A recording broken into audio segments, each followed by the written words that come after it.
Okay, good morning all, and welcome to this first session of a series of sessions on different aspects of UMass. Today we're going to be focusing on the send email function.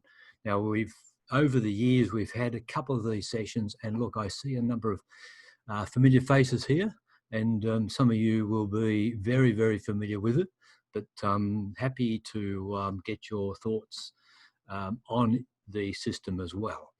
So what I'm going to do is run a little presentation. I'm going to share my screen.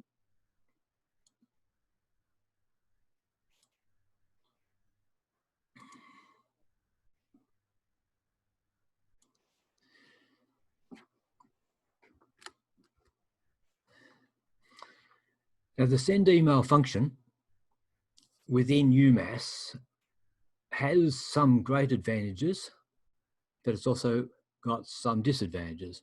So the main advantages of it are that emails are sent one at a time. Now that means that if you've got a lot of emails, then sending them one at a time has a distinct advantage over flooding an email server with emails. The main advantage, though, is that as a user, you don't need to know who you're sending the email to, apart from they've got a group. So the group might be all members, it might be all active members, it might be to a class, it might be to a member type. So you might want to send an email to all your tutors. So it's easy to send a quick notice. So it's very quick because you don't have to go and compose distribution lists. You don't have to go and work out, has there been a new member joined since yesterday? Or is there a new person in this class as of yesterday or just 5 minutes ago? Whoever is joined, whoever is active, whenever you send this email, it will go to those people, and it will always send the email as a blind copy, a BCC. So you don't have to worry about people being seeing other people's email addresses. It will always send it as a BCC.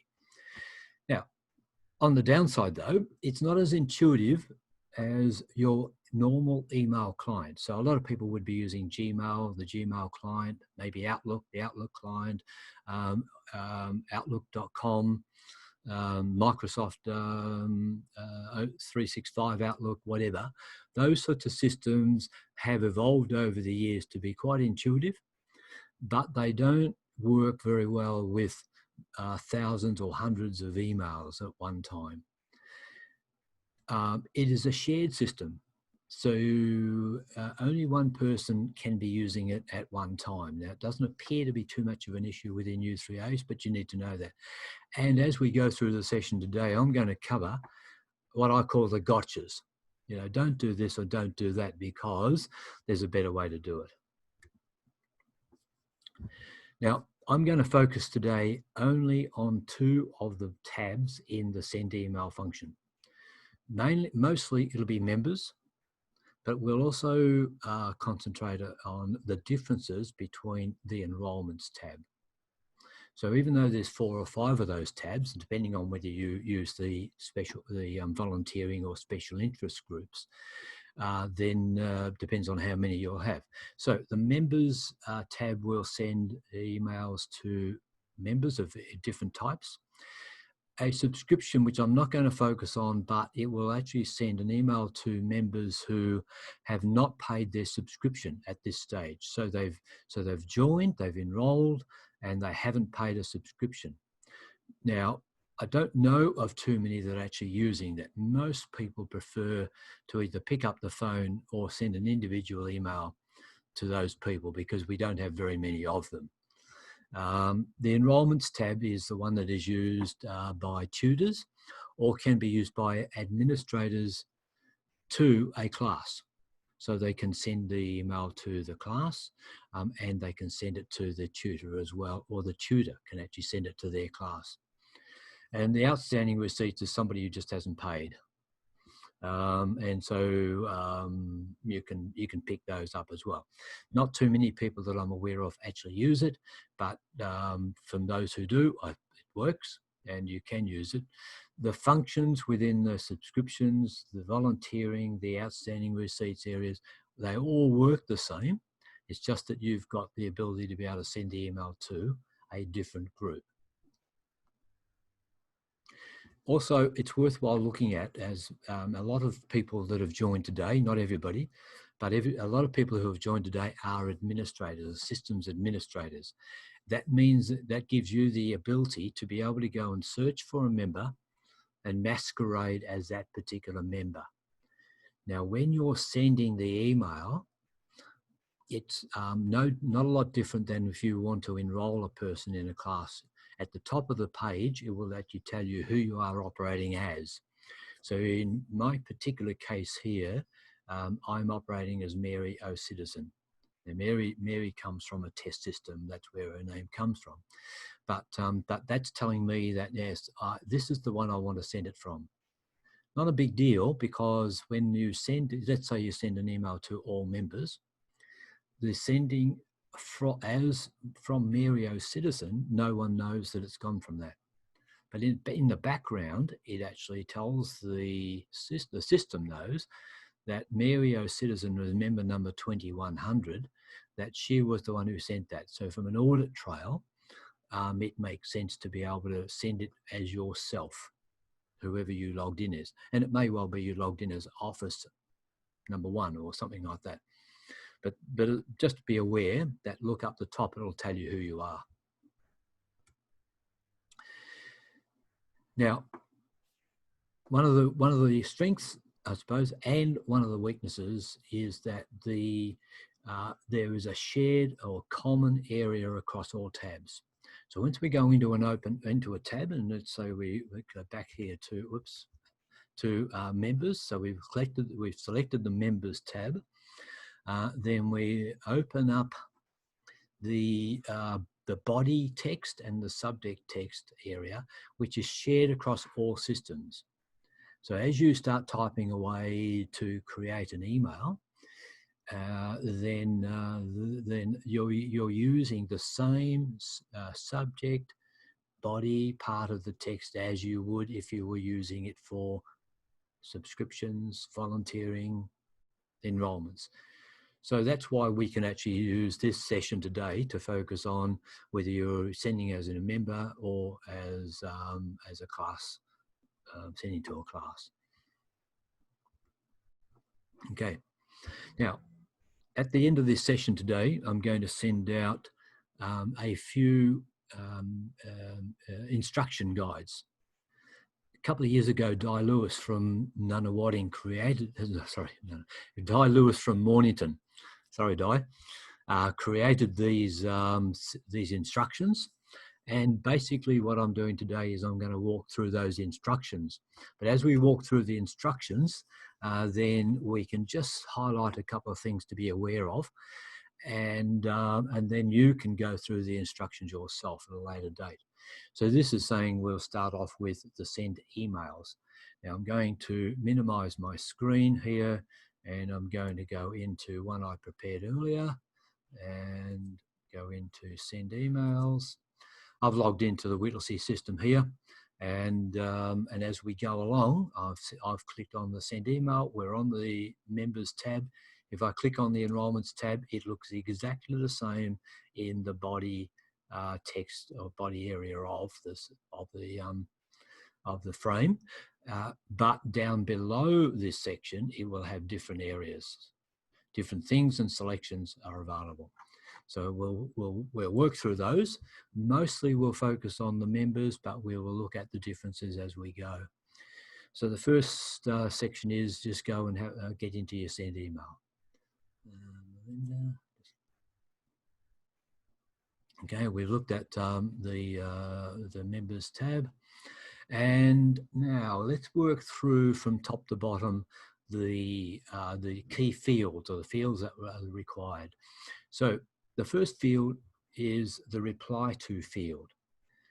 Now by default, the reply to field is the field that you've got set up in as a system administrator is set up in your system settings as the email address for your email sending port. Now that in a lot of cases may not be appropriate because the person who's sending this email probably doesn't want the systems administrator to get the replies, because most people might not, as many as large a life as you try to put something into an email that says, please do not respond to this email, they do. So, what you would normally do there would be either leave it as that particular address if the person sending the email address has the ability to monitor that email. And if not, you put in your own email address. Now, this is not the email address that actually the email gets sent from. This is the email address that members do a reply to. So you could change that to be your own email address. As we go down, the CC address, so a carbon copy address. You can have up to 20 carbon copy addresses in that field, but they must be separated by a semicolon and no space. Now, when we get around to personalization in a minute, I'll tell you one of the disadvantages of doing that. You must have a subject text, or the system says, I'm not going to send it. Now, even though you need to put a subject text in, whatever you put in there will be preceded when the recipient receives the email by your U3A name. So in our case, Whittlesea U3A would go ahead of whatever I put into that subject text field there. Or Croydon, Manningham, Nunawading, Hawthorn, whoever you are, would go in, and you don't need to see that. It just happens in the background. It's useful, and we'll get around to looking at the spam, anti-spam mechanisms later, but it's useful to actually have something in the subject text that describes for people what it is that the email is going to be about, so that then they're encouraged to open it up. Okay. Now, at the bottom of the page, and I'll scroll down in my live system here, down at the bottom of each page, there is a number of personalized variables. So each of these variables will actually allow the system, the email, to actually go into the database and extract that particular aspect. So in the sample that we've got over here, a little bit harder for you to read because I've reduced the size of the screen, but over here it's got member, and then it's got member number, and it's got name, and it's got your first name or surname, etc. So the most commonly used of these are the member number and the preferred name. Now you can use the preferred name confidently, because if you have a preferred name that is different than the first name, then that preferred name would be used. If you do not have anything in the preferred name field, then it will automatically use the first name. So you don't have to worry about whether you're using or not using the preferred name. A lot of U3As have a mixture. Some use the preferred name field everywhere, and they repeat the first name if there's no special preferred name or different preferred name. In other cases, they just leave it blank, and it works well. And that's almost across the board that I can think of. If you use the preferred name and you don't have anything in that field, it will automatically revert to the first name. So you can use those. So you can see here that there's quite a number of fields. So you could literally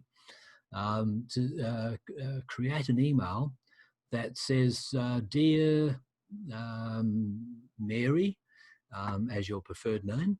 Your member number is such and such. We have these details recorded in our system. So we have your email address, we have your street address, we have your suburb, we have your postcode, we have your phone number. Could you please let us know whether there is any variation of this? Or you could say throughout the year, we have your emergency contact listed as, with a contact number of, and when you send this out to your 50, 100, whatever, 200, 300, 1,500 members, then it will go into the database, extract it for that particular person. So you would say, here's Mary, your member number is 2100. We've got your emergency contact as such and such. Please reply if these have changed, or please log into the membership system and update them. So you could go along that. So the preferred name, or the personalized emails are a really neat way of doing that. In other systems, people might have been used to mail merge, where you've got to create an Excel spreadsheet and you link your email to that spreadsheet. But in this case, it literally goes back into the database, the one source of the truth. Okay, now, a gotcha here is that if you are sending personalized emails and you include CC addresses, then obviously the CC addresses are not members, or the system doesn't know that they're a member. So it can't address them by their preferred name or their member number, or tell them what street. But you might like to use a CC for, say, your office people, so that they know that the email has gone out, and it might come out with Dear Office, but it won't have. It'll have maybe the square brackets with the variable in there, and they know that the email's gone out. That's maybe, but just a bit of a gotcha. They can't work out who you are from the CC address. Okay. Now, also, I need to mention that if you're going to be using these personalized emails, that you must use the square bracket on your keyboard. It's the square, not the squiggly bracket, not the roundy bracket. It has to be the square bracket. But I can tell you it works very well, and a lot of people use it.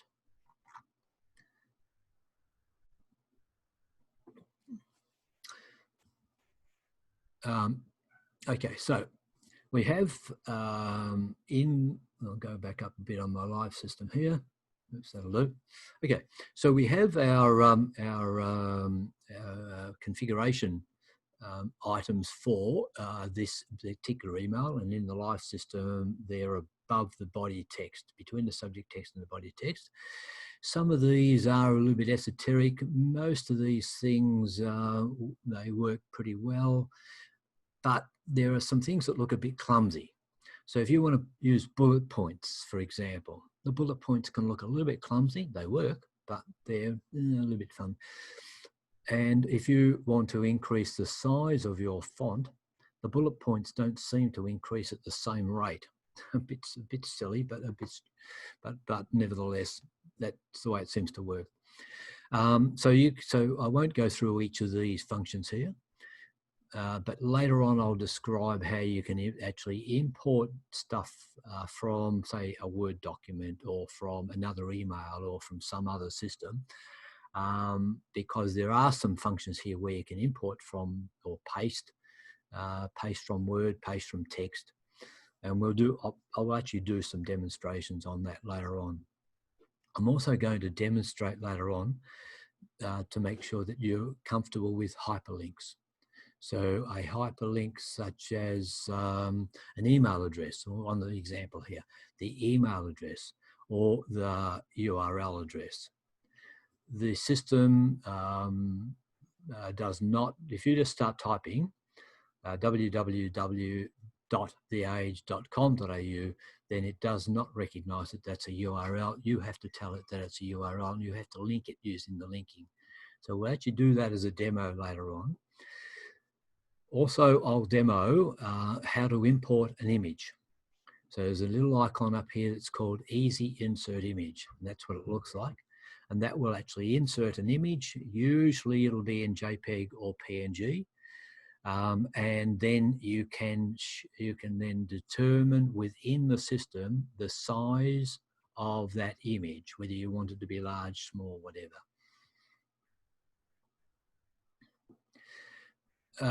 We have a function here where once we've sent an email out, then it gets stored in a library, and you can restore that email.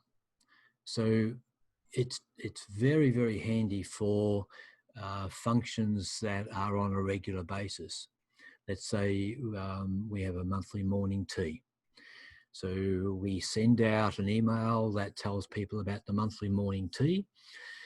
If we spend a bit of time on the first one in creating a logo, putting all the data into maybe a table, maybe making it look as good as you can, the next month when you come around to doing it, all you got to do is change the date and send it. So retrieve the old email from last month, change the dates, put any other information you want in, but all the other stuff is there, and then you can send it out. So it makes sending out an email very, very quick if you've previously sent something out along the same lines. Similarly with a tutor, a lot of tutors might be sending out a reminder. Don't forget, we're meeting on Tuesday at 2 p.m. in the library. You know, and so you could send that same email every week or every fortnight whenever that class happens, just by restoring the previous one and sending it again. Whenever we send a text, whenever we send a message from this system, it will automatically clear the text. So when it clears the text, it saves that data into the library so we can restore it later on. If you are typing away, and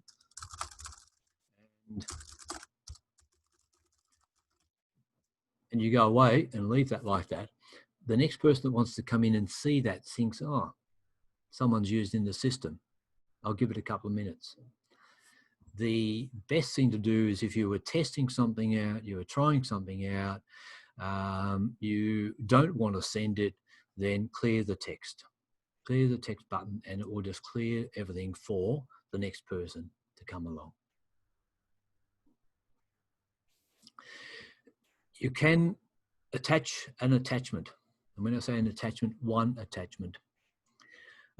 If you are using Chrome, then you will see, if you're using Chrome, then you will see a little icon that says choose file. And if you're in Edge, it will say browse. And in my case, I'm in Firefox today and it says browse. So they're the same, they're exactly the same thing. When you go to do a browse, then it opens up your file explorer. Then you get to choose what file you want to attach. Once you've attached that file, I don't know what that is, but we'll attach it. Once you've attached that file, then it tells you this is the name of the file. I got you here. If you go back and refresh the screen or restore another email, then it will delete or remove that attachment. So do the attachment just prior to sending. Now, as while we're down in this section of the email, we've composed our email. And as I said, I will go and do some demonstrations of composing in a second. We can have a larger screen when we're doing that. Then you've got options here. Do you want to send your email to active members, inactive members, all members, which includes active and inactive, or different member types, and member types according to whatever member types you have in your system. So if you've you want to send it to tutors, this is how you would send it to tutors. Unfortunately, if you, well, it's a gotcha again, I suppose. If you've got two tutor types, and a lot of U3As have a tutor member and a tutor honorary. Now, if you've got two of those tutor types, then you will need to send the same email twice to each of those types. But it's easy because once you've composed it once, all you've got to do is restore it again and send it to the other group. So it's very easy to do, but nevertheless, it's easy to forget as well. Very, very rarely would anybody send, I believe, to inactive members. The reason being that you are not sure, you may not be sure that all your inactive members may not have passed on, and the email might be inappropriate to send in that situation. So normally we would send active member emails, and the system has by default a full range of your member details.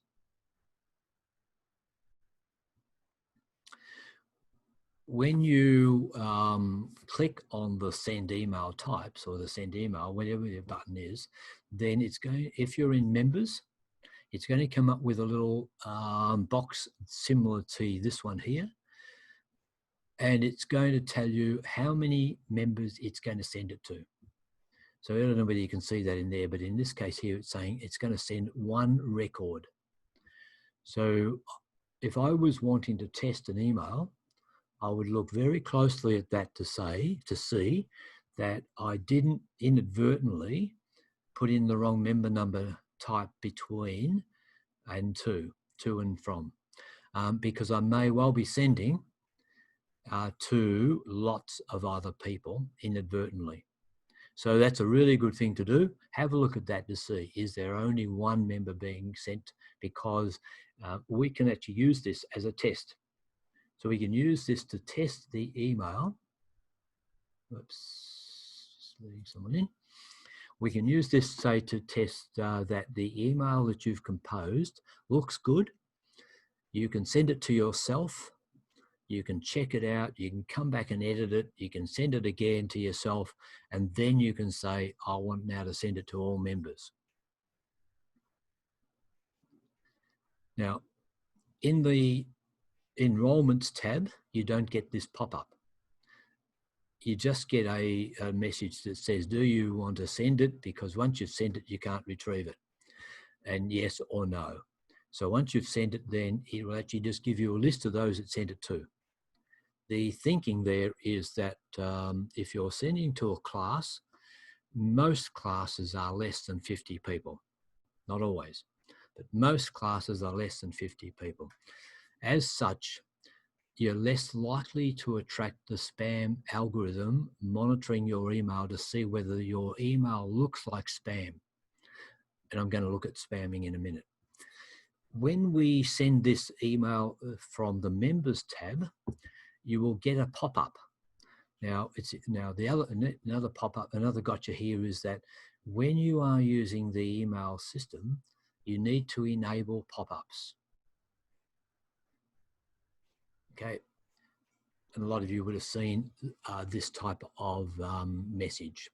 So the pops up, and it tells you that, hey, it sent the first few emails, and there may be others going, and these others that are about to be sent are still waiting and pending. You get these two red lines. And you shouldn't shut down your computer until the two red lines disappear.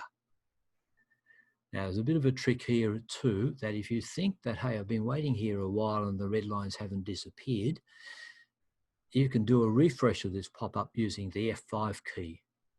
And that will just force a refresh to see, it actually has sent them all to the members that it was sending to. And I don't have to wait around anymore because it's all sent. And that means that you might save yourself a minute or two while it's sort of sorting itself out in the background, and will then clear those two red lines and say they've all been sent.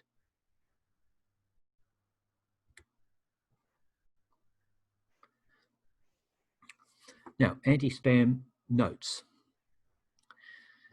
So there's a few things here, and these are in the attachments that I'll be sending out, or the documents I'll be sending out. The just looking at something. So, yep, okay. Okay, so try as best as you can to make the subject field match the first paragraph. So it might be that reminder morning tea next Monday. So in the body text, you might then state something like, "Dear Mary, remember our morning tea is being held next Monday, and here's all the details." Good start. So also worthwhile stating for all members, and particularly if you have a lot of members, why you are receiving this. You are something like, you are receiving this email because you are a member of our U3A and have elected to receive emails. You might put it that way. Or you might say, this is being sent to all members that we have in our active member list, or something like that. Just so that they get a feeling as to why they're getting that particular email. You need to include in the message somewhere that who the email is being sent from, what your physical address is, who are the contact details, and generally this is included in the what I call the anti-spam message, usually at the bottom of the email. Now, you would have received a lot of emails along these lines from large organizations. You also need to have an unsubscribe feature. So that means that you need to have a valid email address that is being monitored, so that if someone does actually say they want to unsubscribe, then you need to remove their email address or give them the dummy email address in UMass. And I've only ever had one do this over the years, and it turned out that it was a shared email address, and the husband didn't want these email addresses, so he just unsubscribed, and he won't get them anymore for the wife, and didn't recognise that he was actually going to stop her from getting email addresses for other things as well. But you need to have it there. It needs to be very clear. The last one there is to avoid having lots of blazing colour and capitals with exclamation marks and a whole lot of fancy stuff. Apparently that's something that spammers use. If we go to the next section here, I've just got here a sample of what the anti-spam message would say, and anybody can copy and paste this. And of course, if you put this into an email that you are sending out to all your members, then the next time you want to retrieve that message, this message is going to be there. So you do it once. It's not necessary for classes to do this because generally, as I said, the classes are smaller in size, not going to be attracted by the anti-spam, and generally the message from tutor classes is usually short, my experience. So, okay, so this is an automated email. Who you are, where you're coming from, here's an email address. You've received this because blah, blah, blah. And if you want to unsubscribe, then put unsubscribe in this to this email address. So it's fairly straightforward.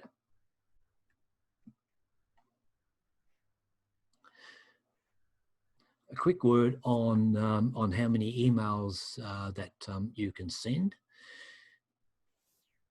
We're all running on a web host, and the web host has certain limitations on how many emails that can be sent, because this gets into the spam area. So because we're not using a dedicated email server, we're using a fit for purpose for a U3A function, it can be a little bit tricky. So you will always have a limit on your host as to how many emails per hour that you can send. Some hosts make it a little bit harder to find. If you're on SiteGround, then on the mid-tier SiteGround, then you'll have a limit of 400 emails per hour. If you're on the upper tier, top tier of SiteGround, then you have a limit of 800 emails per hour. Now, that might sound like a lot to a lot of U3As, but hey, it has been known that a U3A with, let's say, 250 members says, look, I can send all my emails within an hour without any problem. You send an email, within 5 minutes, somebody will come back and tell you that you got the date wrong, the time wrong, or you got this wrong. You want to send another one out to actually fix that, then you've exceeded your limit of 400 if you were 400. So just be aware of what that limit is. And also, it doesn't matter whether you are the only, so you might not be the only user of that particular account. So you might have tutors sending emails out at the same time. So there might be 50 going out to a class. It's very rarely caused a problem that we've known about. However, to make sure that you don't exceed this, UMass has a, I call it a throttle. And the throttle will make sure that you don't exceed that limit.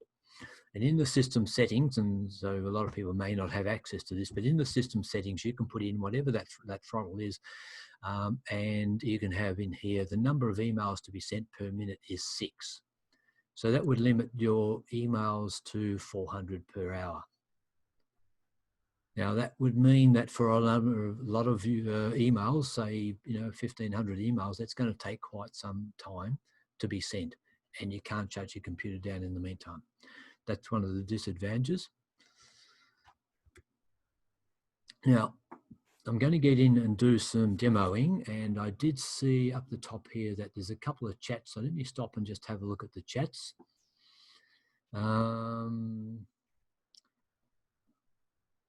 Okay, so Jim has come in. I hope you don't mind, Jim, but has actually suggested that when decessing a member, change their email address to the default email. Yeah. Now if you actually use the decease function in UMass now, it will automatically remove their email address and put their current email address into their notes field and replace the email address with the dummy or the default email. So you don't have to worry about doing that. Initially, when we had the deceased function, it didn't do that from the beginning, but it does it automatically now. And one from John, can you send to inactive members and select the date range? Can you send to inactive members and select the date range? Oh, I see. Actually, yeah, I see what you're getting at, John. We're actually getting a new system, a new feature coming up when I think we will have it. I'm not too sure whether it will be in the next release or not, but it's not far away, where we will have the ability to be able to identify people who have a subscription date expiring by certain dates.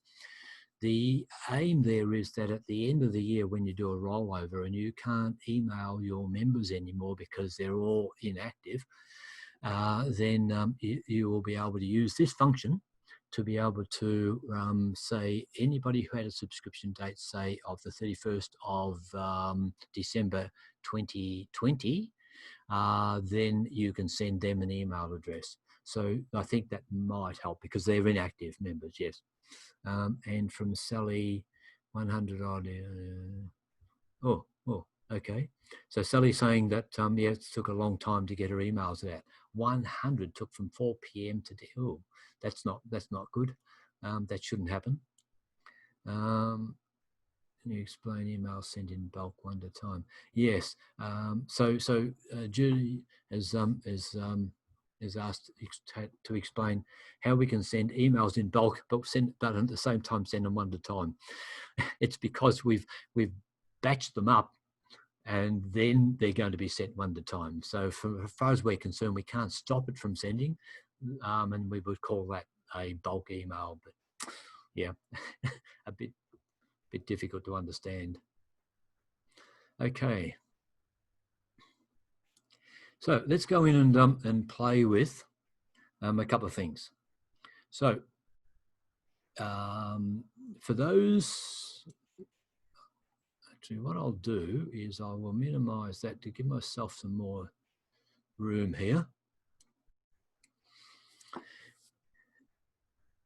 I'm going to look at we won't create the logo, but I'll insert a logo, and I'll show you and demonstrate, so I tell you how you can do it.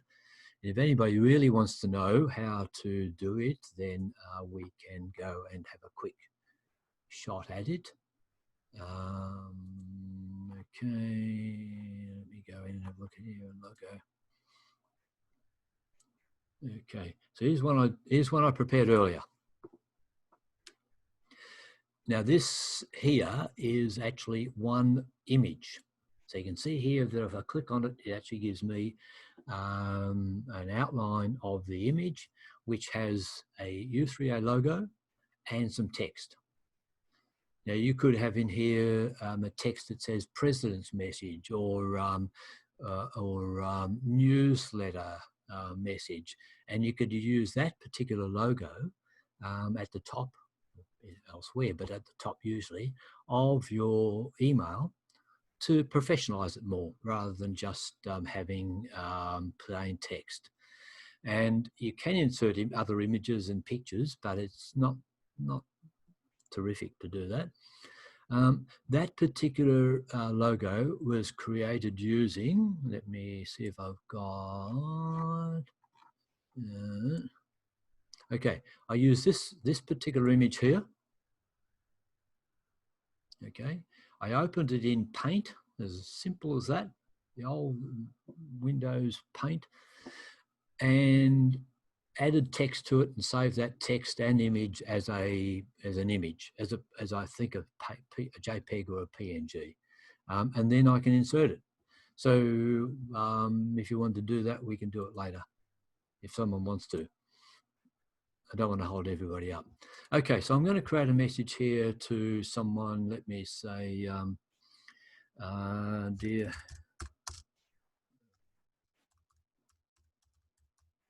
Oops.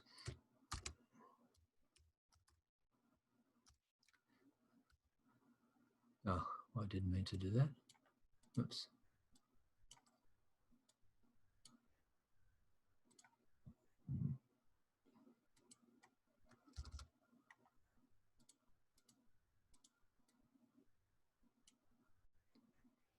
Yeah, her name.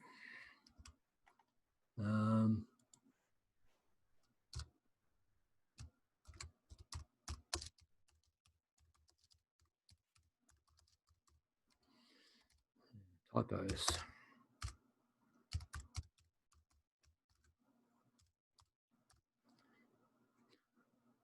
Now I could keep going here and blah, blah, blah, etc., and continue the message.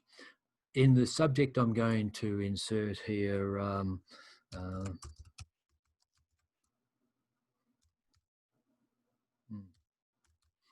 the number. I'm going to change the reply to address to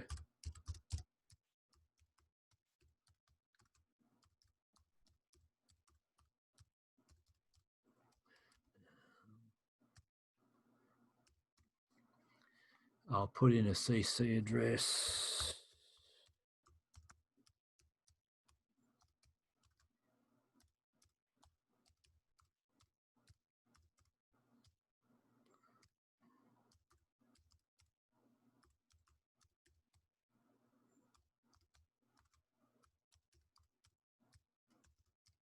I've got two CC addresses.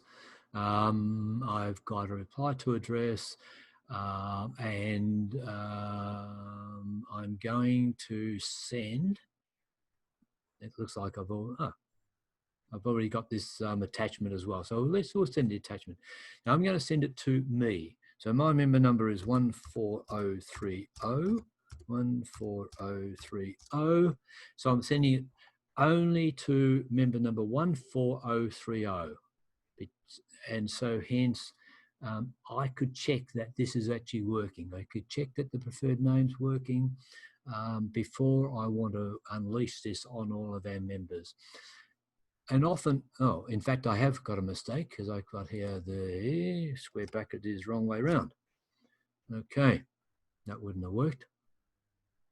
And if I had something that I wanted to insert, then I could insert that from Word or Excel or wherever.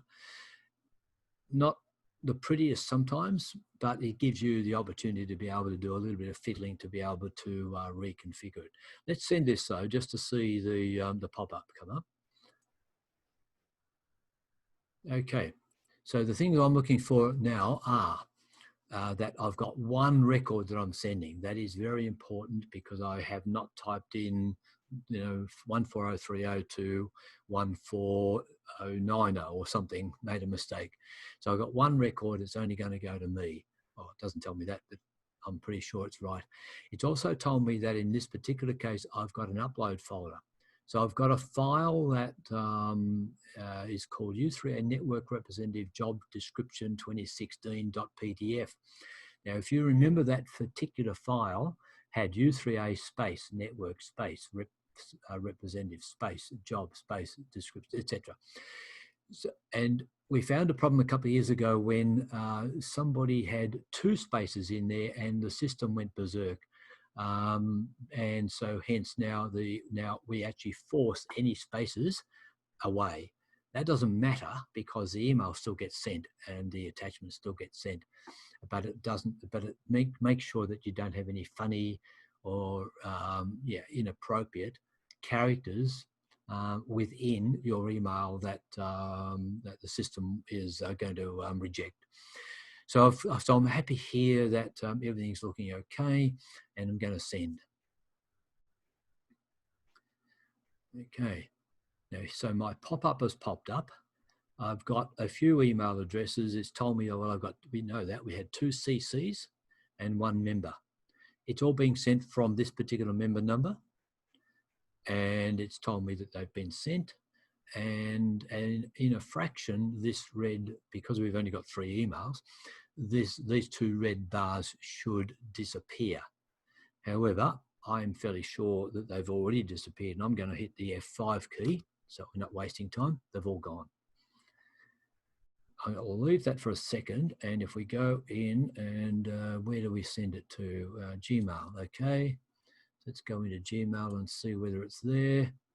Okay, so here's an email that's come in to me as a CC, and here's one that's come in to me as the member number.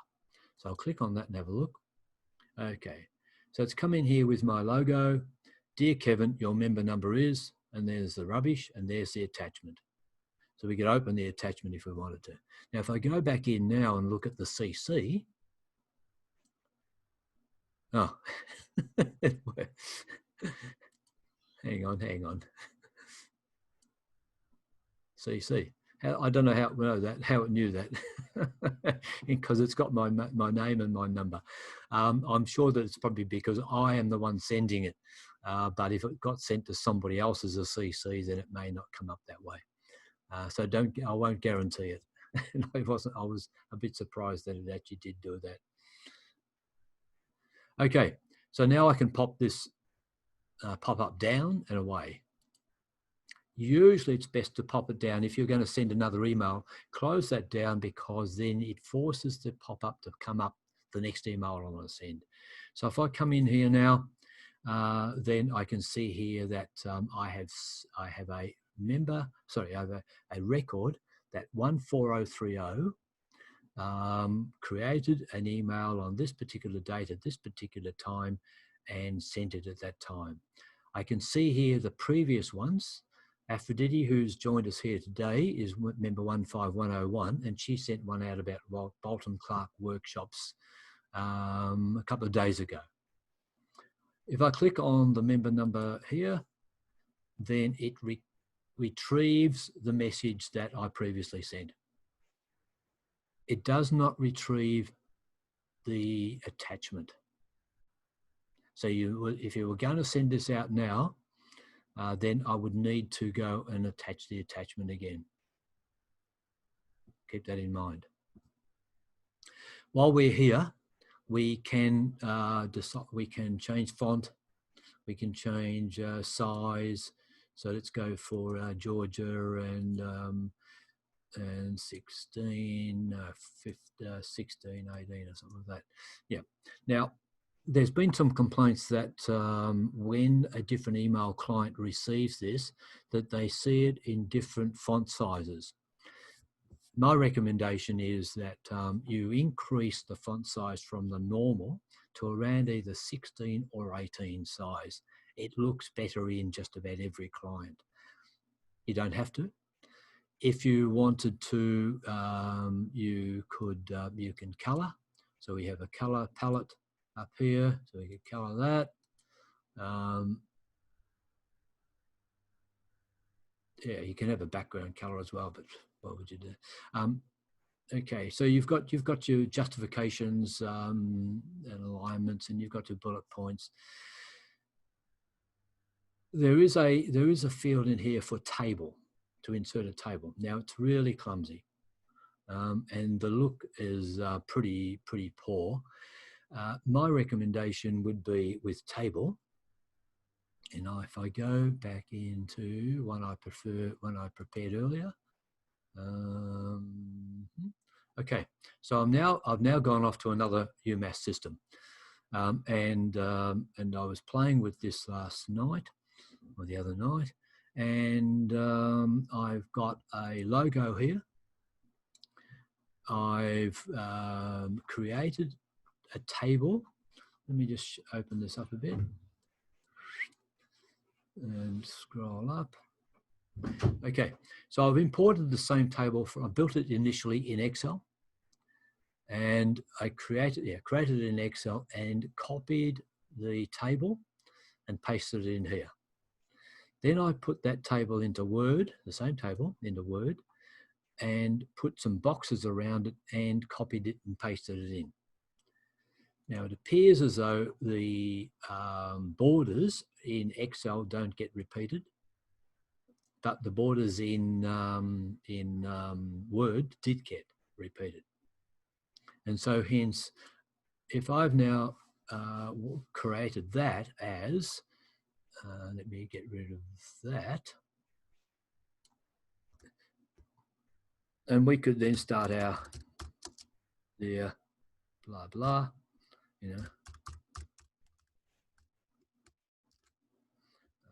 Preferred, we could start our message off, don't forget about, and here's all the stuff that all I've got to do each month is just change that. So if this particular session runs from the same time at the same place with the same contact person, then all I've got to do is come in and change that to be whatever the new date is, change the heading at the top here. I might have had up here a heading with the date on it, and send it.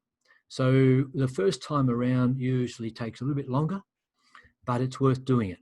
And we've got our anti-spam here, so that when I retrieve that, after I've sent it, when I retrieve it, then I retrieve all that same information. Okay, so insert a table. And by the way, while I'm here, I think I'll bring it up later on, but while I'm here, these three boxes here where it says paste as plain text, and paste from Word, I find that they don't do anything different from each other, mostly. And what I tend to do is just use the old Control V. So Control V, I hope everybody familiar with Control V for paste. So if I go into a Word document, create something in Word, and then copy that, come in here and just go Control V, then I get that, or I get that, or whatever I had. It doesn't work for images, but it does work for text and boxes. So that's a bit of a hint there. Let's have a look at creating a URL. So let me look here at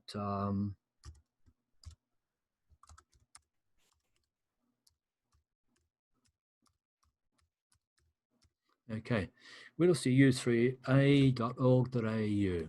So I'm going to highlight that and copy it. Copy, and I'm going to go to the link. And in the link box, then I'll select this to be a URL as distinct from an email, so which is the default. Just put that into there, Control V or paste, and go OK. Now that's now linked to Whittlesea U3A. So I could have, please check on our website. And if you wanted to actually have another page on your website, then you could go to the website. There we go to the website, and let's have a look at, say, memberships. So I could copy that page there, bring that in here, put that into there, and I want to link that because that's just text at the moment. I want to link that. I know that I've got it copied in my clipboard already, paste that, and now I've got the URL for that. Now, if it was an email, I won't do that. I'll do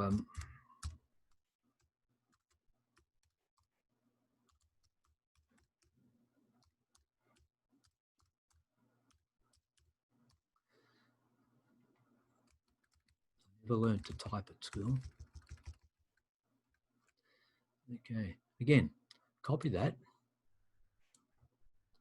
go into the link, select the email, put the email in. Okay, and now it's linked. So these are hyperlinks now that that you could use within your email to identify something that would be worth looking at. It might be a website to look at. It might be you could reply to this email address. So down the bottom, when you're putting in reply, your regards here, then you could put in your, maybe you could say reply to. So let's cut that, take that down there, stick that in there, and put it in there. So you could say, you know, any or respond to, and you might have your email address or someone else's email address. One other question that we keep getting, it comes up a lot, is why do we need such big spaces between our sentences or each section? There is a trick. If I've got something like regards Kevin Whelan, if I put my cursor on the end of the line and do a delete, then I bring the that next line up to the same line, and if I do a shift enter, then I reduce that gap. If you wanted to do that. Now I've got a few chat messages coming up, and I haven't been good at responding to those. Let me see where they're at. Okay, so let's go back. We've got a few here.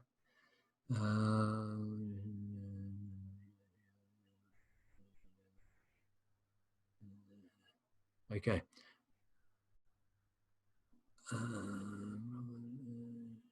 Just looking at terms, sure.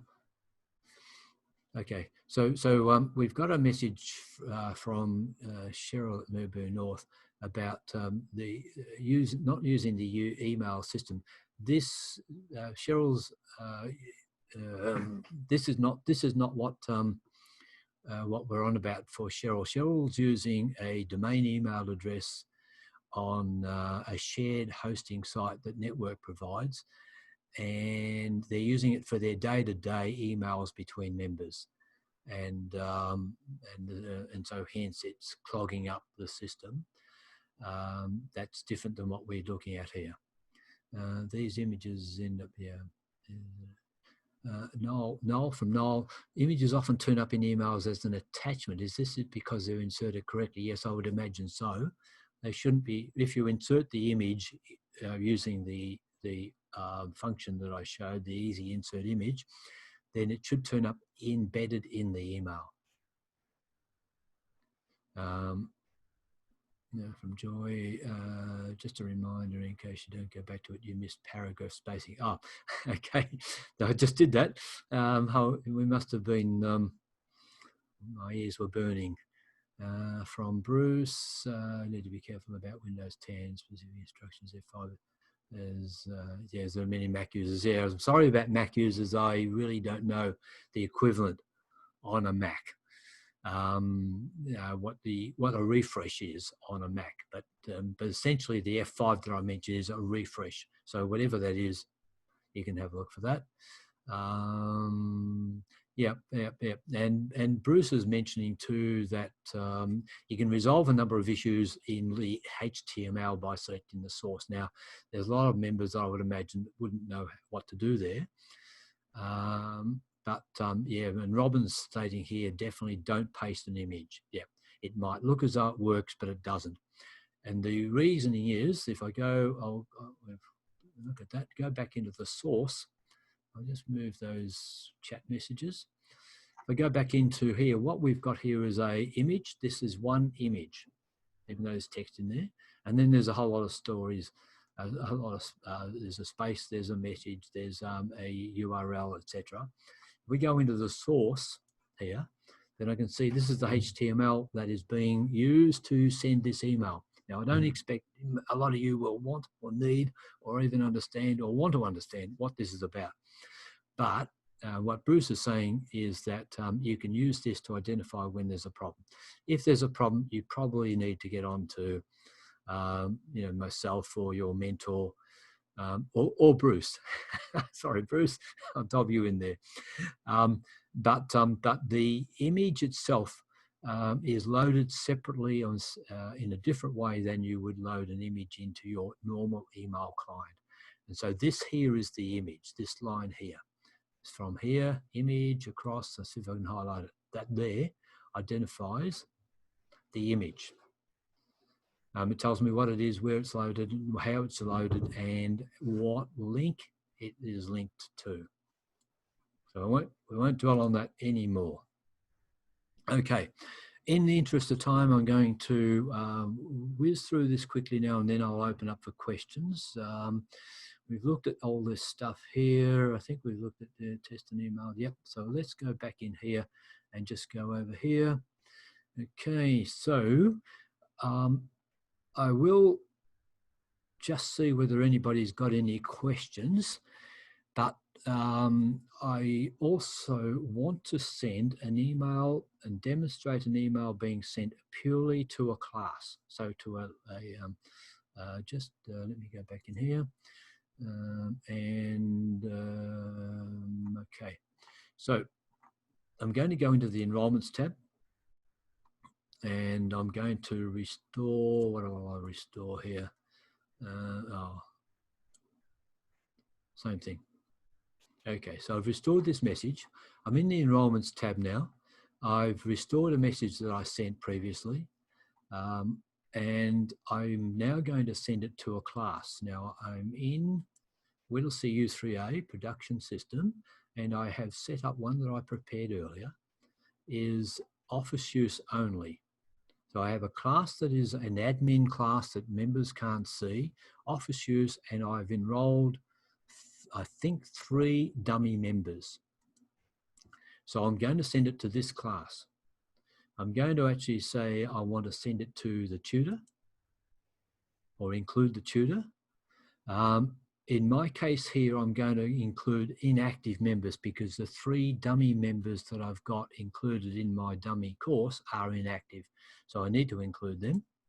I don't have anybody on the wait list, but you could use this function here to send to only members on the wait list. We have one lady who runs, she has a significant wait list on her class, and every now and then she runs a special activity for those waitlisted members only, and she sends an email to them only, and so that can be used for that purpose. Or you could include your inactive members and your waitlisted members in this email. So I've got my silly email that I've created here, and I'm going to send this enrollment emails. Now it's telling me here that I've got 3 members, so that's about right because I know how many are in my class. It's sending it to this particular class, that's the class number, and you see I didn't get that pop up. I'm going to say yes. Okay, it's telling me now that it sent it to these members. So if you had up to 50 members or so in the class, it would just list them all. And you can just see quickly who they've all been sent to. If I go in now and have a look at one of these test members, let's have a look at Professor Bear. He should have had an email. Professor Bear has an email. Okay, yep, your member number is 17011, yeah, called it Peter. Okay, so, and it's cleared the box. Okay, now I think I saw that there were still a couple of chats open. I've got to find them. A couple of chats that have come in since. Control R. Joy has told me that Control R is a refresh on a Mac. Thanks, Joy, for that. And Bruce says, your recommendation re-deleting past emails at the end of the year. Yep, in our rollover instructions at the end of the year, we recommend that you delete anything older than 12 months, just so that you don't build up a huge file of emails that have been sent that clog your system down over time. The reasoning for 12 months is that I can go back to some email that I sent last year at this time on how to re-enroll as a member. So I've got all my emails that I sent. I could just retrieve that from last year and then resend it with all the appropriate dates and changes in there. So hopefully that that helps. All right, so I'm at the end of this session. I will package up the instructions that I talked about, the video recording, and send links to everybody in our list. Because I'm not recording who's in or out today, so I'll just send it to everybody. Those who are interested can look at it. And then next week, we're running a session on UMass system settings. Now, happy for anybody to attend, but it's intended at systems administrators. But happy for anybody to attend who wants to know, hey, what happens, under the bonnet, because some people may never have seen the system settings. There's a lot of settings. I will be using that also as a preempt and as a prompt also for the UMass for members system that's coming along in the next little while. So, so we'll look at how that might work as well. Okay, so if anybody's got any questions, I hope I've covered everything. If not, then let me know, or just ask the question now. So you'll need to unmute yourself if you want to ask the question. But I've been dealing with the chats as we've been going. Hello, Kevin, it's Judy. Yes. Hello, Judy. I made you small. I put you down on the bottom runner so I could look at the full screen of things, but now I can't get anyone back. Oh, okay. So you're probably down in the taskbar, down the bottom of your screen, there should be a Zoom icon, a little blue and white icon. And if you hover over that, then you should be able to click on the meeting. Okay. Does that help? No, I haven't got it. Oh, okay.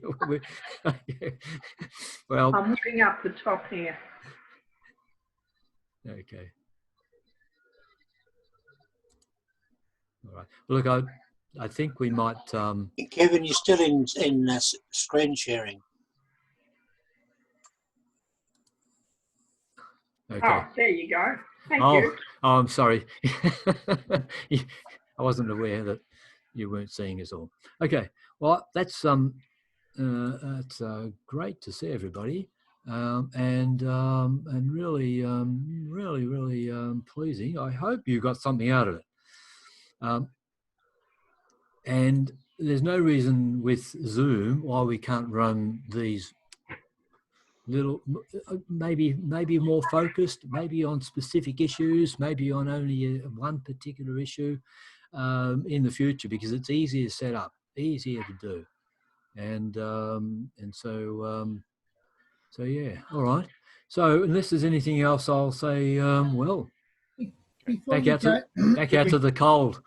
Kevin, before you go, Yes. this is Anne from Yarra Rangers. Hi, Anne. We sent out, and it's happened a couple of times now, bulk email to everybody. It says it's gone. We go in to check that email sent. It says it's gone to everybody. But somebody rang me because she spoke to somebody else and she didn't receive it. I went in and I checked her email. Everything was fine. I tried to send her one just individually on her own. She didn't receive it. And I don't know how many other people this might happen to. Okay. Because it says it's been sent in the list. Yes. Okay. A couple of things I probably should have mentioned, but I'm imagining that there's a number of people here that probably don't have access to monitor the email account that the email is being sent from. So in my case here, when we were looking at Whittlesea, it was being sent from members@whittleseau3a.org.au. Now, if you are monitoring that email address, then you will get messages occasionally that says, could not send to this particular email address because the email address did not respond or was what maybe appears to be faulty. The email address could be blacklisted, which is an issue when we're sharing systems like we are at the moment. And also it could be another one is mailbox is full. I've got 2 or 3 members that invariably their mailbox is full. So you get a message back that says they didn't get that message because I can't deliver it. Now, it's also useful to monitor the email address to make sure that, particularly when you get a new member, it's not uncommon for someone in the office to try and interpret someone's written email address and insert it into UMass incorrectly. The first time you send an email, you're going to find it bounces. And so hence you need to contact them. But somebody needs to be monitoring it though, yeah. Well, it does. And this particular person had been getting them fine. She didn't get one, but she got the next one we sent. It just seems to be a bit random. And it happened with Judy. I mean, we sent out a bulk message and Judy didn't receive it. Yes. Okay. But it just seems random. Kevin, we've had that problem too, and 9 times out of 10, it's gone into the junk email. Yeah, so we've got my junk email, and I send it. Yes. We get them to check their junk before we try and do anything else. Yes, junk is a good common. Yes. I don't know. Joy, I think. Yeah, sorry, hang on, Joy. Yes, we just wanted to say that we're having the same thing, what Anne was saying, we get the same. But the problem is, this is one particular person that we're ongoing with, but I just recently have found out from another few people, just in passing, you tell them about information that has been sent out and they say, oh, we didn't receive that. So we don't know which people are not getting the email. I know what you're talking about, Kevin, about getting a message back to say it didn't send to them. We've had that and we've got it quite tight now that we're not getting any back. Yes. So I know exactly what you're talking about. But we don't know who's not getting the email now because they don't know that something's been sent out. Correct. Yes, you don't know sometimes. Joy, where are you from, Joy? That it went. Oh, sorry, we're in Bairnsdale. There's a few of us sitting around. No, okay. Yeah, Kevin? We're in the same position, Kevin. Sometimes I meet people and they've got the last one, but they haven't got the one before or the one before that. Yeah. Okay. Yeah. Kevin, And, it's Mike at Indigo. We have a similar issue. And Melinda from Moreland, we do too. Okay. So over a little while, I've actually asked if we could get messages, return and reply messages from the send email address that identify why, so that in most cases they're going to be related to SiteGround. and SiteGround have blacklisted a particular, it could, in some cases they might have blacklisted Yahoo. And the next time you send it, they won't be blacklisted because it's all been checked and Yahoo has been unblacklisted. Now, it's one of the disadvantages, I would say, of using a shared IP address, so that we're all sharing an IP address. And if somebody using that system gets blacklisted, then everybody on that IP address gets blacklisted. What I've been trying to do is to try to build up a history to be able to go back to them and say, look, it's not only just one or two that are experiencing this, but we've got these experiences from here, here, and here. So if I'm happy to take the messages from those replies that you get from your monitored email address, and then put them together and put a story together. And also we also have a plan down the track. It won't happen this year. Don't think it'll happen this year because we've got too many other things on this year, to actually use MailChimp for bulk email. Now, MailChimp will get away from those particular problems because it's a dedicated mailing system. Whereas what we're doing is we're using a web host to use functions that it's not dedicated to do. So it works generally most of the time, 99% of the time, hopefully. But I think if we can actually get back to the web host and tell them that these are the experiences we're having and it's unacceptable, but I need to be able to state these are the U3As, these are the dates and times, and if anybody has the technical ability to be able to give me the header information from the email as distinct from just the text information, then that would be also useful.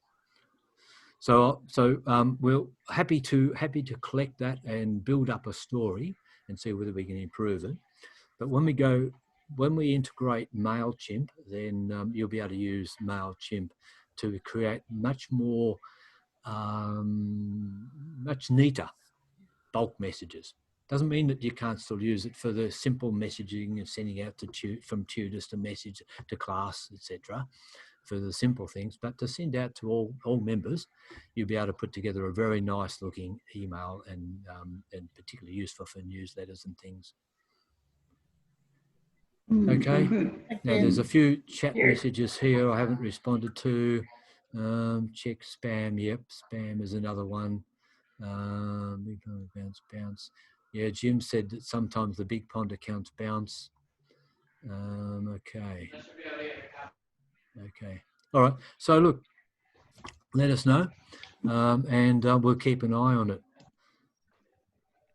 Well, are you sending another link for the next week's meeting, or do we use the same one? No, I'll send another one out. Okay, thanks. Probably as soon as we're finished this morning. I thought if I sent it out, I was going to send it last night. I thought, oh, I wonder whether people will get confused and they'll click on the wrong one. Don't give them too much once. So I thought, no, maybe after this one, delete the previous one, use the next one. Okay, all. Well, thank you very much, and I hope that was useful. And hopefully then we'll be able to do some more. Okay. Good morning, all. Thanks, Kevin. Bye, all. Bye. Bye. Thanks, Kevin. Thank you.